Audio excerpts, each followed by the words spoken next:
গতকালই লিম্ফেডেমা রোগের একজন পেশেন্ট আমার কাছে আসলেন, যার হাতটা প্রচন্ড আকারে ফুলে গেছে, লাল হয়ে গেছে এবং ব্যথা হয়ে গেছে। অর্থাৎ তার লিম্ফেডেমা তো ছিলই, তার সাথে সেলুলাইটিস বা ইনফেকশন ডেভেলপ করছে, ইনফেকশন হয়ে গিয়েছে।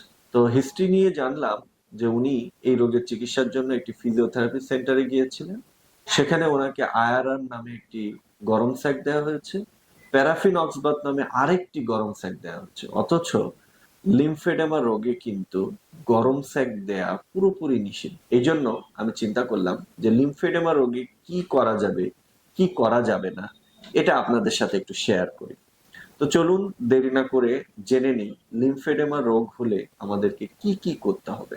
প্রথমত, আক্রান্ত হাত বা পাটিকে আপনাকে পরিষ্কার পরিচ্ছন্ন রাখতে হবে এবং গোসলের পরে লোশন ব্যবহার করতে হবে। আক্রান্ত হাত বা পা দিয়ে খুব বেশি ভারী কোনো কাজ করা যাবে না। এটাকে যথাসম্ভব উঁচুতে রাখতে হবে, ঝুলিয়ে রাখা যাবে না। যেমন আপনার আক্রান্ত যদি হাত হয়ে থাকে, তাহলে যখন আপনি ঘুমাবেন তখন হাতের নিচে কয়েকটা বালিশ দিয়ে ঘুমাবেন। বা যদি কোনো জায়গায় বসেন তাহলে হাতটা একটু উপরে রাখার চেষ্টা করবেন। আক্রান্ত যদি পা হয়, সেক্ষেত্রেও শোয়ার সময় পায়ের নিচে বালিশ দিবেন, বা বসলে টেবিলের নিচে একটা টুল দিয়ে সেই টুলের উপরে পা রেখে বসবেন। আরেকটা ইম্পর্টেন্ট জিনিস হচ্ছে, আক্রান্ত হাত বা পাটিকে এভাবে ভাঁজ করে রাখা যাবে না। কারণ আমি একটি পেশেন্ট কিছুদিন আগে দেখেছিলাম, যার হাতটা এভাবে ভাঁজ করে রাখতে রাখতে এটাকে আর সোজাই করা যায় না। তো পায়ের ক্ষেত্রেও একই রকম হতে পারে। তো এই জন্য আক্রান্ত হাত বা পাটিকে ভাঁজ করে রাখবেন। আরেকটা ইম্পর্টেন্ট দিকে আপনাদের একটু দৃষ্টি আকর্ষণ করছি, যে এই হাতে যদি কোনো রকম কীট পতঙ্গ কামড় দেয়, সেটা থেকে কিন্তু সেলুলাইটিস ডেভেলপ করতে পারে। এই জন্য এখন যেমন আমাদের মশা ও উৎপাত অত্যন্ত বেড়েছে, এই জন্য মশা থেকে হাতটাকে কিন্তু আপনাকে সুরক্ষিত রাখতে হবে। এছাড়া অন্যান্য কীট পতঙ্গ যেমন পিঁপড়া, মাছি, এগুলো যাতে আক্রান্ত হাত বা পায়ে বসতে না পারে, কামড়াতে না পারে, সেদিকে খেয়াল রাখতে হবে। অনেক সময় অনেকের পোষা প্রাণী থাকে, এই পোষা প্রাণীর কিন্তু আঁচড় দিতে পারে, আঁচড় দিলে সেখান থেকেও কিন্তু সেলুলাইটিস হতে পারে, সেদিকেও খেয়াল রাখতে হবে। আবার অধিকাংশ লিম্ফেডেমা রোগী কিন্তু ফিমেল হন, মহিলা হন, তো তাদের ঘর বাড়ির কাজ করতে হয়। তো এই যে তরকারি কাটার সময় বা অন্যান্য কাজ করার সময় যাতে কোনো প্রিক না হয়, হ্যাঁ, বা কোনো খোঁচা না লাগে, সেটার দিকে খেয়াল রাখতে হবে। আবার গরম জিনিস, যেমন কোন একটা গরম হাঁড়ি চুলা থেকে নামানোর সময় বা ওভেন থেকে বের করার সময়, সেটাও কিন্তু খেয়াল রাখতে হবে যাতে হাতটাতে অতিরিক্ত গরম তাপ না লাগে। ইভেন গরম তাপের ব্যাপারে আরো একটা কথা বলি, ইভেন যদি অত্যন্ত রোদ থাকে, এখন যেমন অত্যন্ত হিট ওয়েভ চলতেছে, তো এই অবস্থায়ও কিন্তু হাতটাকে যখন আপনি বাইরে বের হবেন, হাতটাকে কিন্তু একটু আবৃত করে রেখে আপনাকে বের হতে হবে, যাতে সরাসরি গরম তাপটা হাতের উপরে না লাগে।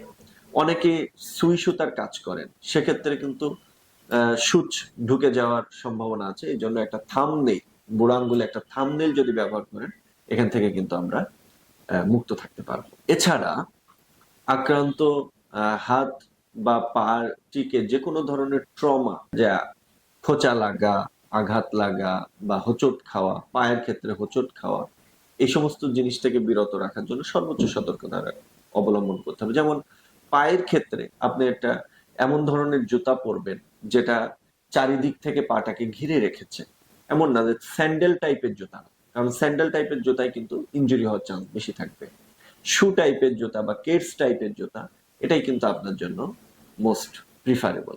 এছাড়া অনেকেই বিমান ভ্রমণ করেন বা লং জার্নি করেন, সেক্ষেত্রে যদি বিমানে ওঠেন বা লং জার্নি করেন, একটা কম্প্রেশন স্টোকিনেট বা কম্প্রেশন গার্মেন্টস আমরা বলি, বা আঁটো একটা গার্মেন্টস, যেটা বিশেষভাবে তৈরি করা হয়, এটা আপনারা ব্যবহার করতে পারেন। তো এছাড়া আরেকটা ইম্পর্টেন্ট জিনিস আপনাদেরকে আমরা বলতে চাই, যেটা আসলে মেডিকেল প্রফেশনে যারা আছে তাদের সাথে একটু বেশি রিলেট, সেটা হচ্ছে যে যে হাত বা পা আক্রান্ত হবে, সেখান থেকে আপনি কোনো ব্লাড দিতে পারবেন না পরীক্ষা নিরীক্ষার জন্য, বা সেখানে কোনো ইনজেকশন নিতে পারবেন না, বা সেই হাত বা পায়ে কিন্তু রক্তচাপও আপনি মাপতে পারবেন না।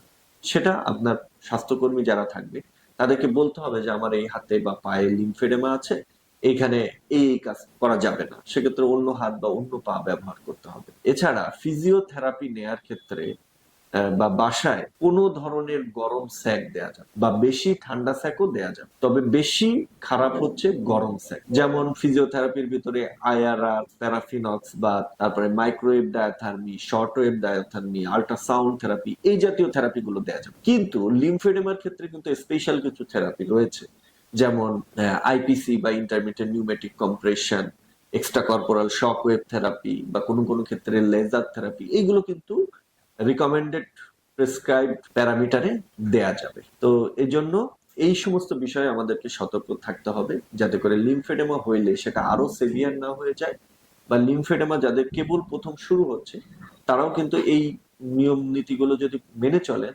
তাহলে অনেক ক্ষেত্রেই এই রোগটা ফার্দার প্রোগ্রেস হওয়া থেকে কিন্তু আমরা রোধ করতে পারি। আরেকটা পরামর্শ আপনাদেরকে দিব যে লিমফেডেমা হলে আসলে কোথায় যাবেন। তো বাংলাদেশে আসলে লিমফেডেমার পরিপূর্ণ চিকিৎসা খুব কম জায়গায় ভালোভাবে হচ্ছে। তো বাংলাদেশ সেন্টার ফর রিহ্যাবিলিটেশন তার ভিতরে অন্যতম, যেখানে লিমফেডেমা রোগের সম্পূর্ণ চিকিৎসাটা হচ্ছে। তো এই জন্য আপনারা লিমফেডেমা রোগ হইলে বাংলাদেশ সেন্টার ফর রিহ্যাবিলিটেশনে আসতে পারেন।